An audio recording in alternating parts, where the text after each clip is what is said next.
Bit, we have some guys that are capable of doing more than just playing tight end. We have some guys that can flex out a receiver, guys that can play in the backfield as a fullback, do some kick-out blocks, some lead blocks, things like that. So a little bit more multiple with that. We do like tight ends here at the University of Iowa. I think that's commonly known. I'm a proponent for as many tight ends as you can get on the field. Let's get them on the field, selfishly, obviously. But I think we have some guys that have more talent than just playing inline tight end. So we're trying to get those guys on the field. Do you see more plays for them downfield as opposed to shorter routes? I think so. Again, we have a couple guys that can stretch the field that can do that, so that's what we're hoping to do. A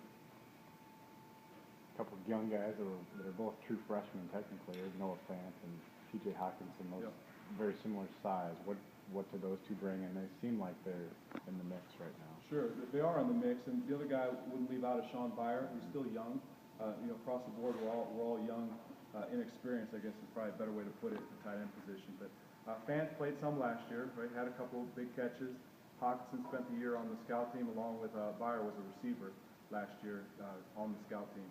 But I think all three of those guys are good young prospects. All three can stretch the field a little bit. Developing as run blockers. Again, they're not there yet by any stretch of the imagination at either spot or either as a receiver or as a blocker. But I think they're working really hard.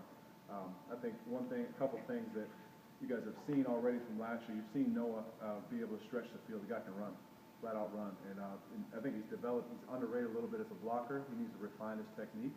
But he has the ability to stretch the field a little bit. TJ is kind of unknown because he's spent the year on the scout team. I think when you watch, you'll notice he plays with a little bit of an edge, a little bit nasty, which I like. And I think he's a very capable receiver as well. With Peter, he primarily